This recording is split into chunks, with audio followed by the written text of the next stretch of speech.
Good side. Okay, call the meeting on Southside Network Authority to order. It's January 12th. Happy Friday, everybody. We are going to start with the roll call. Chief Perry? Ms. Ritter? Here. Ms. McClellan? Here. Ms. Terry? Mr. Moore? Here. Ms. Wilson? Ms. Fitzpatrick? Present. Very good. Ms. Weitzel, who's attending remotely? Okay, not yet. Mr. Hayes? Present. Dr. Kirkwood? Present. Mr. Wallace? Present. You have a quorum. Okay, great. We're going to talk about the agenda next. I believe our executive director is going to recommend that we add a closed session item. Yes, so I would request that the board approve us going into closed session after the regular agenda to discuss a contractual item. Okay. And Mr. Blackman, we've got the wording and when we get ready to go in. So I'm looking for a motion to approve the agenda with the addition of a closed session following the seventh item on the agenda. So So moved. Second? Second. Any additional discussion? Hearing none, all those in favor signify by saying aye. Aye. Any opposed? Okay. Third item is the item public comments. I don't know if we have anybody here to make public comments. Here, but I received no public comments. We've received no written public comments. Okay. So move forward to the meeting minutes. You should have received the minutes from December 8th for review. Any questions? Additions, deletions? Okay, hearing none, is there a motion to approve the minutes from December 8th? So moved. Thank you, Mr. Martin. Second. Second. Thank you, Mr. I'm going Wallace. to abstain from voting because I wasn't here. Okay. All those in favor of the minutes as presented, signify by saying aye. Aye. Any opposed? All righty. We're doing really well today. The sixth item will be a project management update by Mr. Berry. Great. And as I lead into that, I did want to introduce a couple of people. As usual, Mr. Matt DeHagen, VP for CTC, is online, but also we invited Ken Knight, who is the Regional Vice President for Denella Construction. And Ken's going to be sitting in, and we've invited him to all future meetings as that he's making it work. And the next chart I'm going to talk to you shows some of the great work that resulted from both Matt's team and Ken's team. But Ken, welcome aboard. He's second from the top up there, put under Matt. Thank you very much. Okay, so if we go to the outline, the general part of the meeting should go fairly quickly. I'm going to give a brief permit construction update. And then follow-up item from last week, last month's meeting, we talked about regional education and partnerships, and one of the tasks was for us to meet with WHRO. So Chairman McClellan, Mr. Crum, and I met with leadership with WHRO and had a good conversation. We want to share some of that with you. Okay.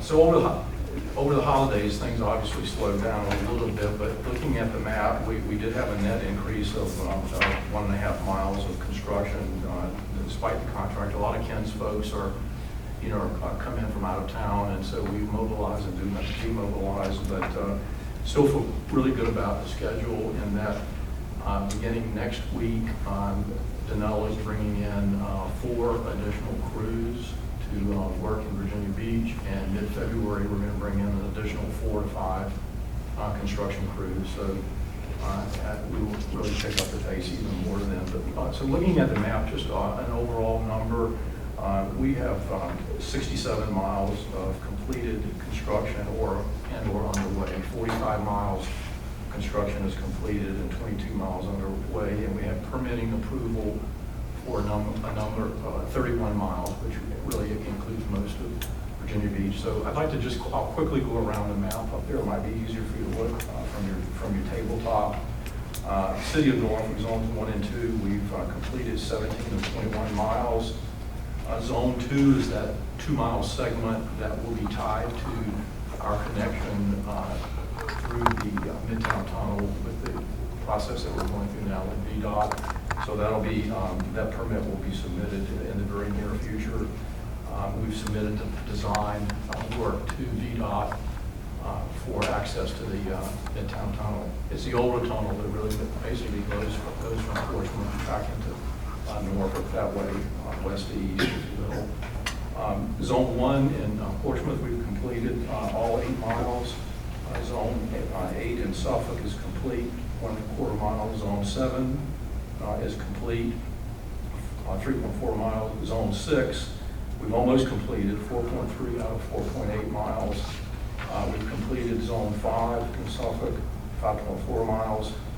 And Zone 4, which we recently began construction on, we've completed 4 of 9.2 miles.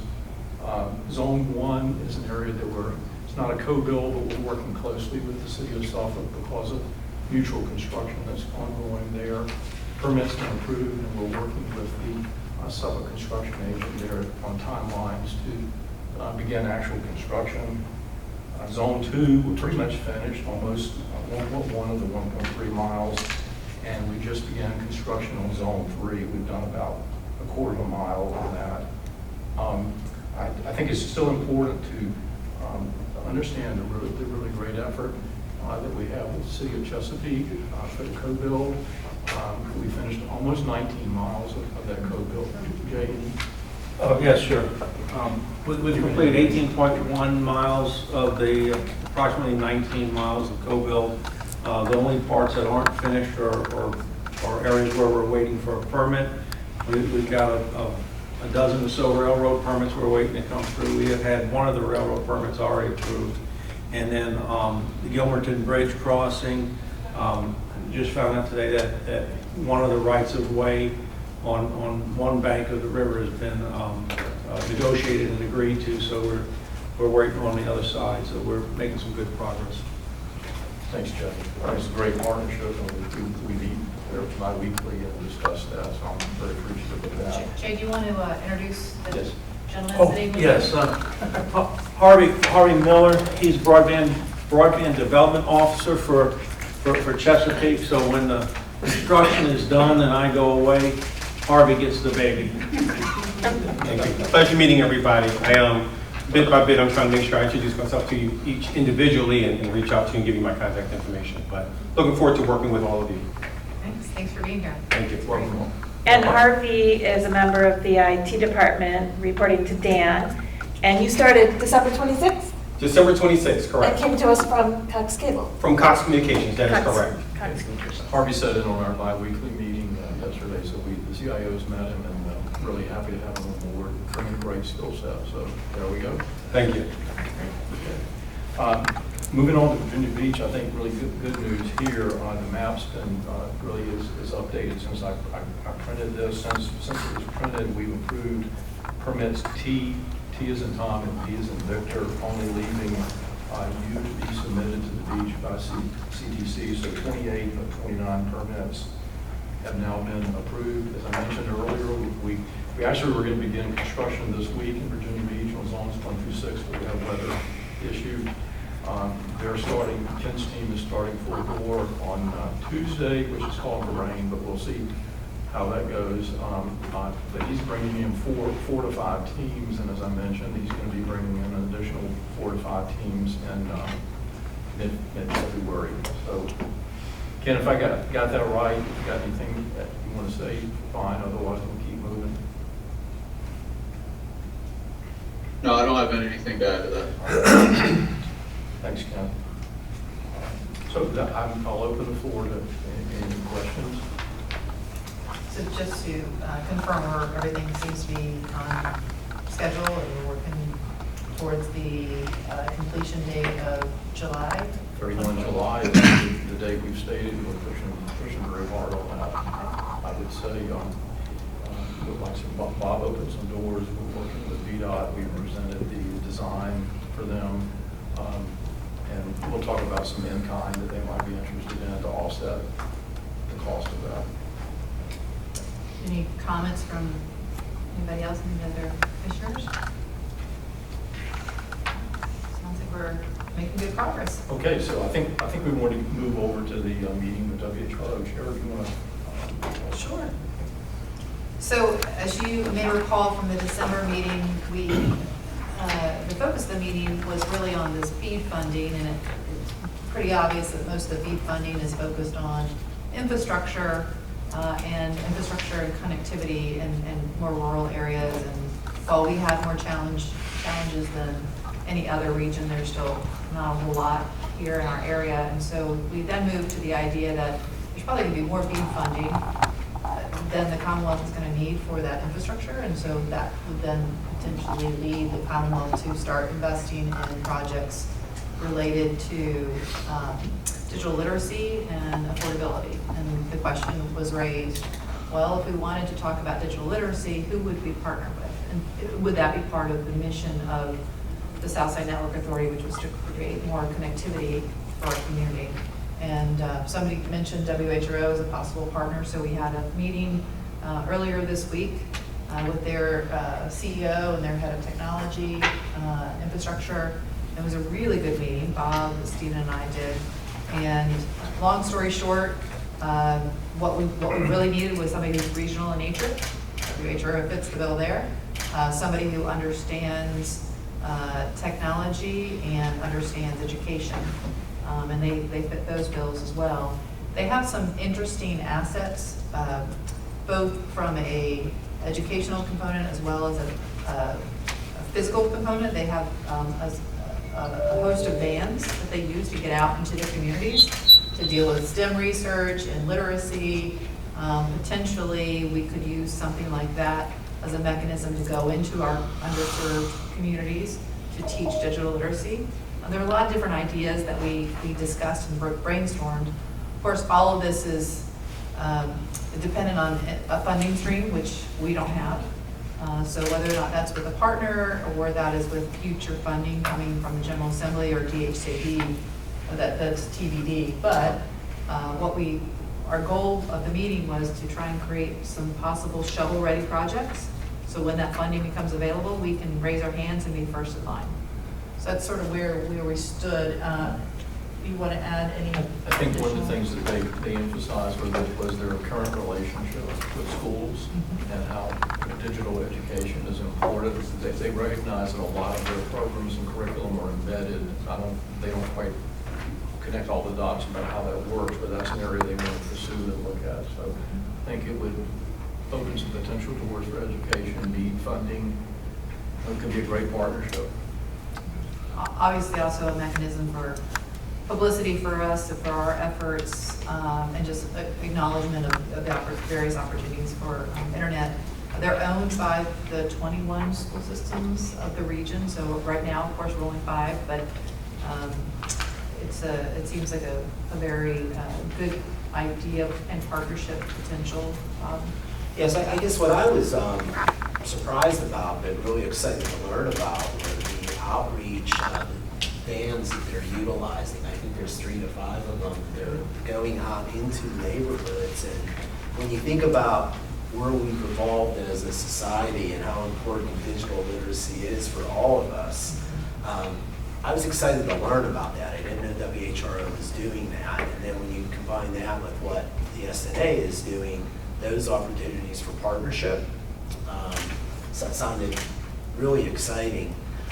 The other thing we talked about a little, Madam Chair, was opportunities to promote your great work. And we've partnered with WHRO on whether it's been transportation or public transit, et cetera. We've done some forums where they've put a couple of us on TV and sort of had question and answer with a sort of a live audience and been able to broadcast that out. And it sounded like that when the time is right and we're ready to tell our story and really start spreading the word about what the SNA is doing. It sounded like that was a tremendous opportunity as well. So I thought that digital literacy and sort of that outreach, there's some really good partnership possibilities perhaps. Definitely. So so Delegate Hayes, I hate to put you on the spot, but if you can keep your ears and eyes open for possible digital literacy types of funding opportunities that might arise. My guess is they're gonna have to get through this BEAD funding and figure out what they have in excess and then figure out what to do with it, but. Yeah, I can tell you, I don't know very many people on a broad scale there that are like really revved up and familiar with that whole process. It came fast, and that opportunity's gone, so we're not alone in,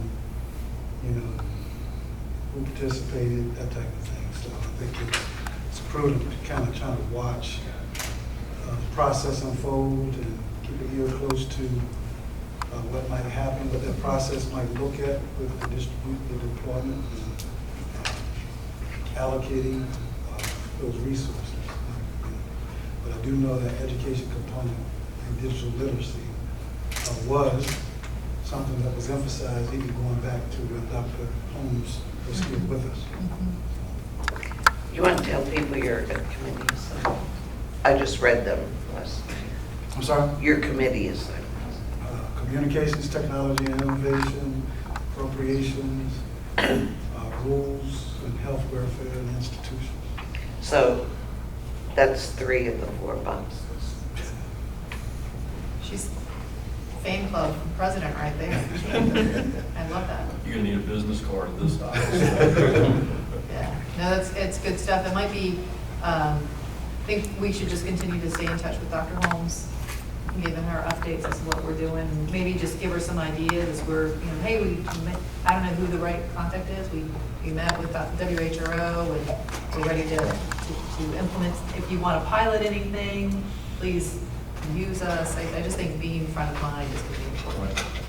I'll call their staff, Okay. and we have a good relationship, and we'll bring GTS into this also as they continue to look at specific projects and stuff. So I think we had the last briefing, Bob and I briefed that team about 4 times, and we briefed with GTS a few weeks ago, and we'll proceed. They love the project, it's just how do you equate the rules and regulations and appropriations with the project, and so we think we have some avenues. Great. Any other questions, ideas about the education and digital literacy piece? Hearing none, I will, looking for a motion to move this into closed session.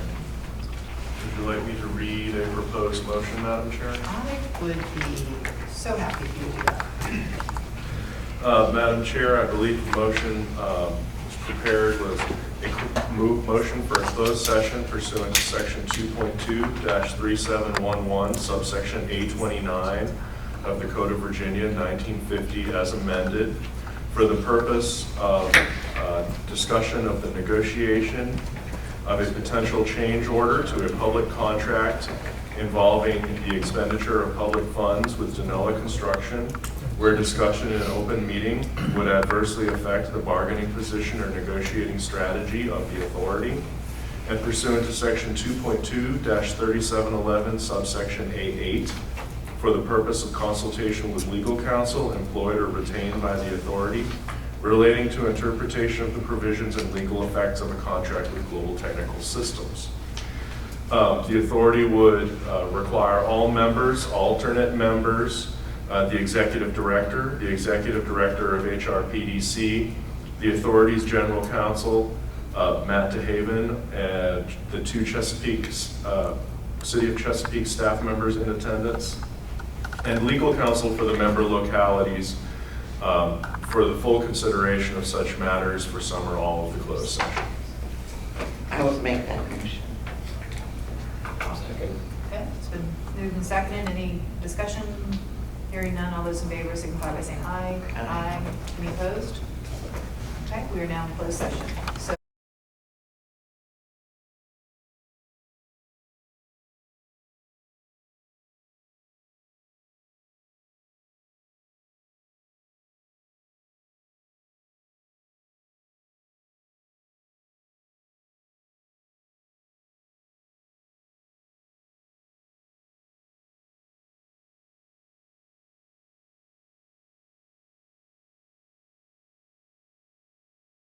I believe, Madam Chair, that you would be looking for a motion to reconvene an open meeting and to certify by a roll call vote that to the best of each member's knowledge, 1, only public business matters lawfully exempted from open meeting requirements under FOIA, and 2, only such public business matters as were identified in the motion by which the closed meeting was convened were heard, discussed, or considered in the meeting by the Board of Directors.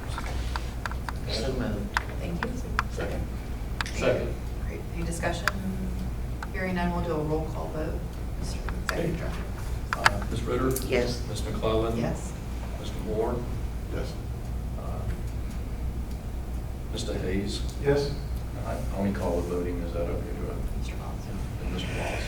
Yes. Chair, I stepped out a little bit in that meeting. So I defer to my alternate. That would probably be wise. Yeah.